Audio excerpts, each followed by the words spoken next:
Student. Good morning student. मैं ममता good Sharma morning आदर्श बाल ma'am. निकेतन उच्च माध्यमिक विद्यालय में हिंदी अध्यापिका आप सभी बच्चों का हिंदी ऑनलाइन क्लास में हार्दिक स्वागत करती हूँ। स्टूडेंट, आज आपका इंग्लिश का पेपर था, वो आशा है आप सभी को बढ़िया हुआ होगा। कल हिंदी का पेपर है आपका। क्षितिज बुक से के गद्य खंड से आपका पाठ एक आएगा जिसका नाम है नेताजी का चश्मा।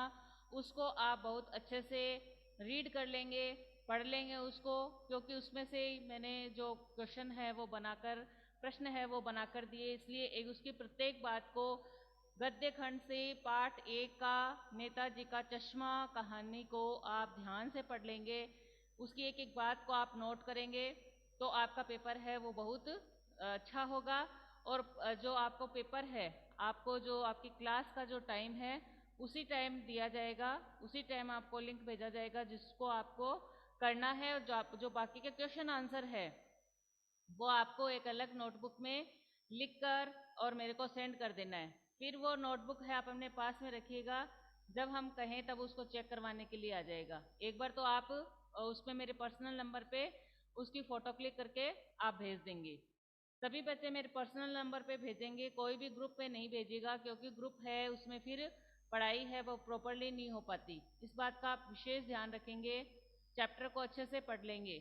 किसी को कोई डाउट है एग्जाम के विषय में तो वो मेरे से पूछ सकता है। पूछना है क्या किसी को? आपको लिंक भेजा जाएगा लिंक। No ma'am. हाँ, लिंक को ओपन करके जैसे नो आज मैम। इंग्लिश का दिया है ना आपने, वैसे ही और जो क्वेश्चन आंसर है वो आपको लिख के नोटबुक में भेज देने हैं मेरे को, ठीक है, फोटो क्लिक करके। अब आज ओके मैम। अपनी जो पाठ्य पुस्तक है कृतिका, उससे पाठ एक का अध्ययन कर रहे थे जिसका नाम है माता का आंचल, और जिसके लेखक हैं शिव पूजन सहाय। हमने इसके एक भाग का अध्ययन कर लिया था। आज हम इसके जो दूसरा भाग है उसको पढ़ते हैं। तो सभी बच्चे हैं अपनी बुक निकाल लीजिए, पेंसिल निकाल लीजिए, ताकि हम उन महत्वपूर्ण बिंदुओं को रेखांकित कर सके जो हमारी परीक्षा की दृष्टि से बहुत ही उपयोगी हैं। तो सभी बच्चे अपनी बुक निकाल ली क्या सभी ने? Yes ma'am. हाँ, चलिए यस शुरू मैम। करते हैं। पेज नंबर 3 पे पढ़ना है ना अपने को। उनके साथ हंसते हंसते जब हम घर आते, तब उनके साथ ही हम भी चौके पर खाने बैठते।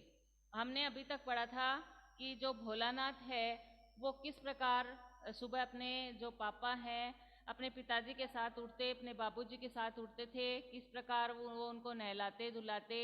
फिर राम नाम की जो कॉपियाँ हैं उस पे वो राम नाम लिखते, फिर वो गोलियां बनाकर आटे की गोलियों में वो लपेट कर उनको गंगा जी में ले जाकर मछलियों को खिलाते।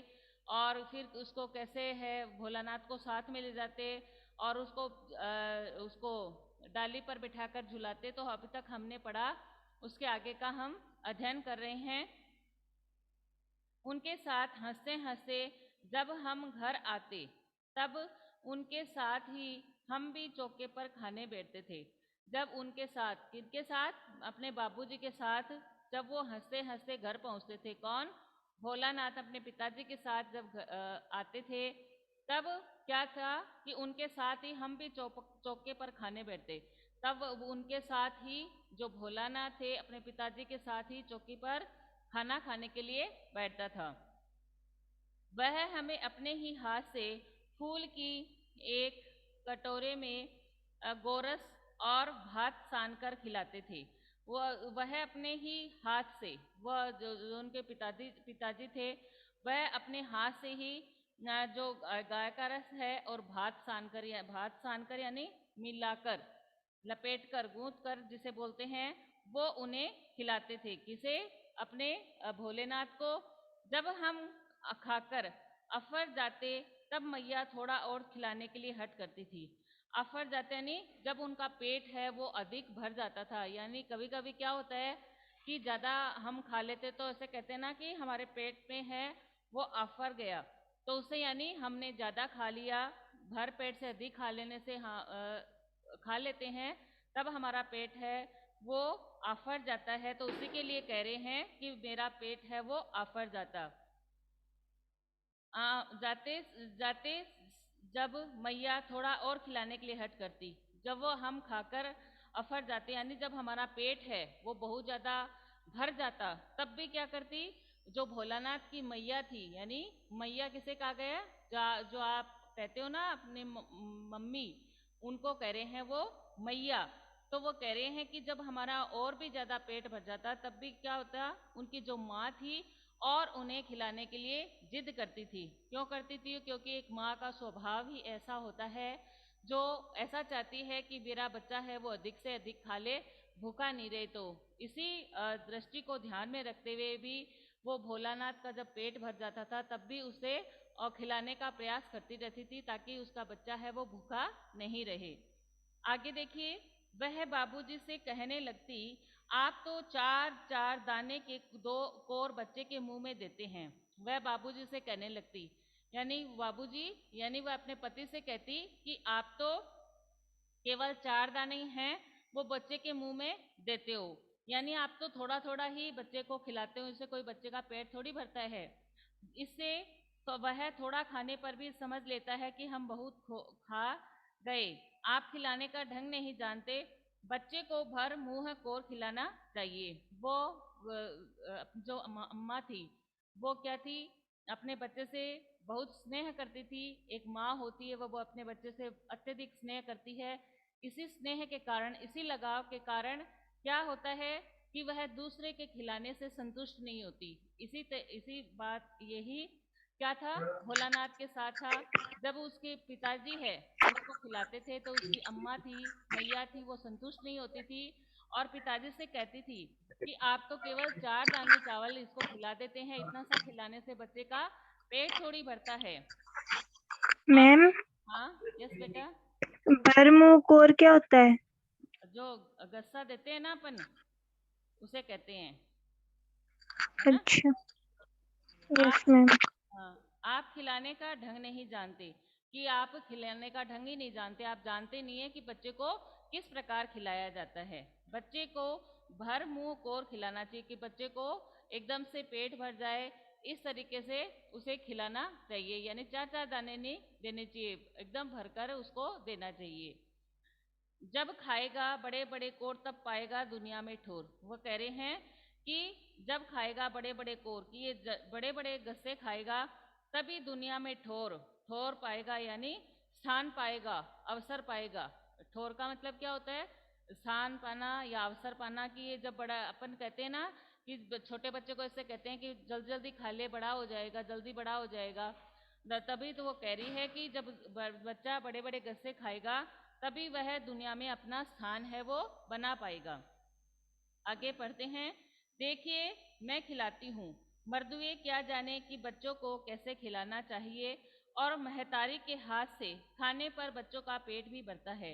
वो अपने पति से कहती है कि देखिए मैं इसको खिलाती हूँ, मर्दुए यानी पुरुष, पुरुष क्या जाने कि बच्चों को कैसे खिलाते हैं। कि वो उनको उला ना देती हुई कहती है कि पुरुष है वो क्या जाने कि बच्चों को कैसे खिलाना चाहिए। और महतारी, महतारी यानी, महतारी किसको कहा गया है, माता को। माता होती है, मैया होती है, माँ होती है, मम्मी होती है, उसको कहते हैं महतारी। तो वो कह रहे हैं महतारी के हाथ से खाने पर बच्चे का पेट भी भरता है, कि जब वह मैया के हाथ से ही खाता है तभी बच्चे का पेट है वो भरता है। यह कहकर वह थाली में दही भात शांति और अलग अलग तोता, मैना, कबूतर, हंस, मोर आदि के बनावटी नाम से कोर बनाकर यह कहते हुए खिलाती जाती कि जल्दी खा लो नहीं तो उड़ जाएंगे। पर हम उन्हें इतनी जल्दी उड़ा जाते थे कि उड़ने का मौका ही नहीं मिलता था। वह क्या कहकर वह थाली में क्या दही बासंती यानी दही भात है, चावल है, उनको मिलाती और उनको कभी तोता की कहानी, कभी मैना की, कभी कबूतर की, कभी हंस की और कभी मोर की ऐसे कहानी बनाती, कभी उनके बनावटी नाम लेकर उनको कहते हुए खिलाती कि जल्दी खा नहीं तो ये उड़ जाएंगे। कि ये जो हंस है, तोता है, मैना, ये जल्दी से उड़ जाएंगे, जल्दी जल्दी खा ले। जिस प्रकार एक छोटे बच्चे को एक माँ बहलाती है, वैसे ही भोलानाथ की मैया है वो उन्हें बहलाती थी। लेकिन वो क्या कह रहे हैं कि पर हम इतनी जल्दी उड़ा जाते थे कि उड़ने का मौका ही नहीं मिलता था, कि हम इतनी जल्दी उड़ा जाते थे, यानी उनको इतनी जल्दी रहते थे कि उनको उड़ने का मौका ही नहीं मिलता था। उनकी मैया जैसे जैसे उनका नाम लेके खिलाती, हम खाते जाते, तो उनको उड़ने का मौका ही नहीं मिलता था। जब हम सब बनावटी चिड़ियों को चट कर जाते थे, तब बाबूजी कहने लगते, अच्छा अब तुम राजा हो जाओ, जाओ खेलो। जब सब बनावटी चिड़ियों को, यानी जो उसकी मम्मा थी, जो उसकी मैया थी, वो उसको कहती है तोता है, मैना, हंस, इस प्रकार से वो कह रहे हैं, इनका नाम नाम नाम के को खिलाती तो मैं चट कर जाता, यानी इनका नाम ले लेके एक एक कोर खिलाती थी।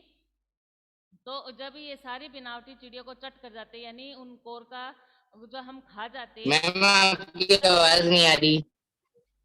हेलो मैम आपकी आवाज नहीं आ रही। हेलो हेलो मैम आपकी आवाज नहीं आ रही। आवाज सुनाई दे रही है क्या स्नेहा? Hello yes ma'am. सुनाई दे रही है बेटा? यस स्नेहा, मैम, सुनाई दे रही है। आपके कोई नेटवर्क प्रॉब्लम है? आपके बेटा उधर कोई नेटवर्क प्रॉब्लम है, इसलिए सुनाई नहीं दे रही। शुभम नेट ऑन कर तेरा।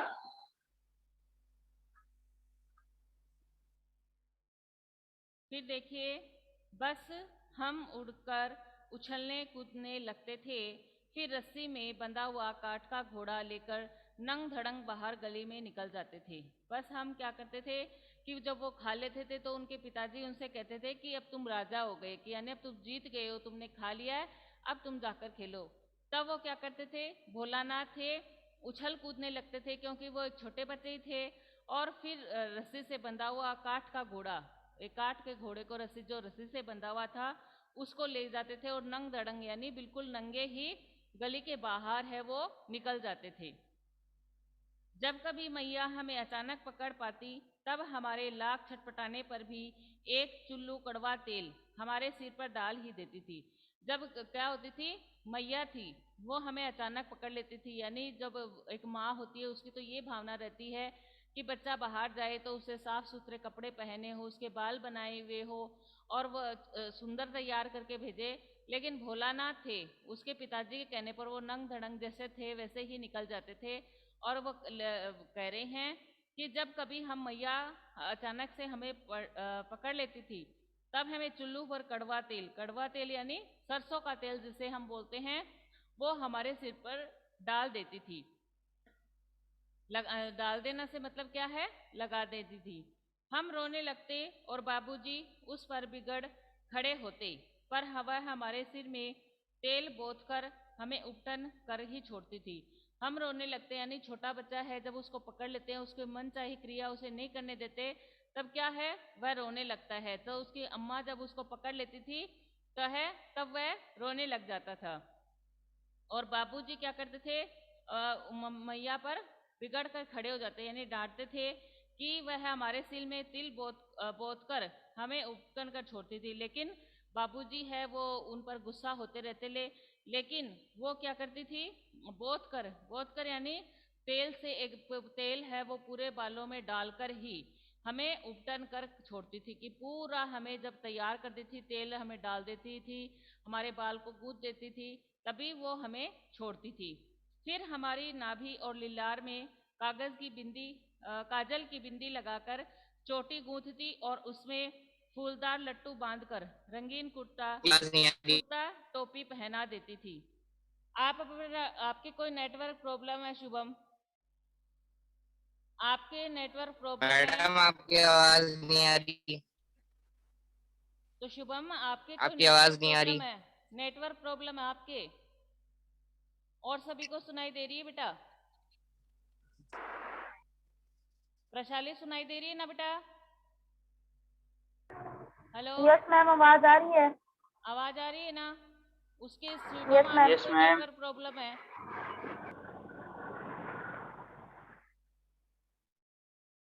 देखिए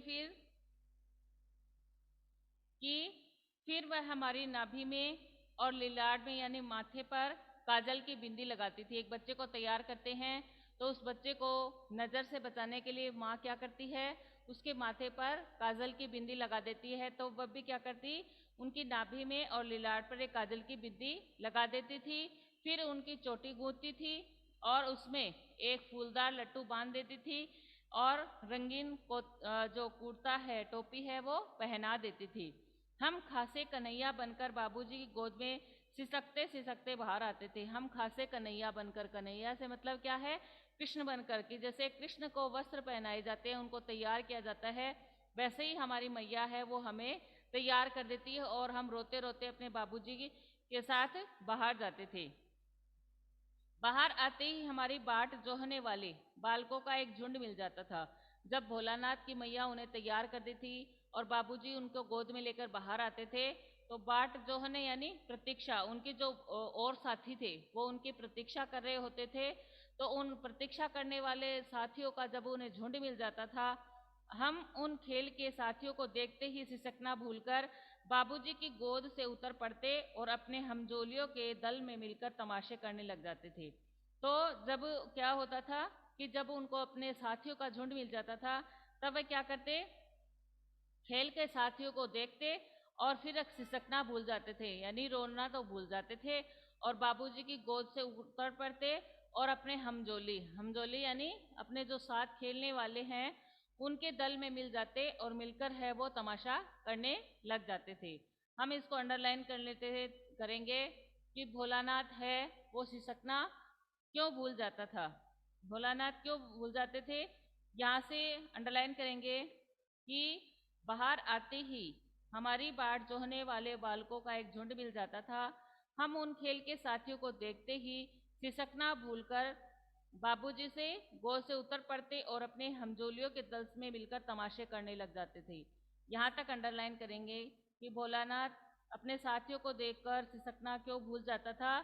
तो जब जो अपने बाबूजी के साथ हम अपनी भाषा में लिखेंगे तब इसको ऐसे लिखेंगे कि भोलानाथ अपने साथियों को देखकर सिसककर इसलिए भूल जाता था क्योंकि वह अपने जब उनके साथी दल है वो मिल जाते, तो वो उनके दल को देखकर बहुत ही खुश होता और वह अपने हमजोलियों के दल में मिलकर है वो तमाशे करने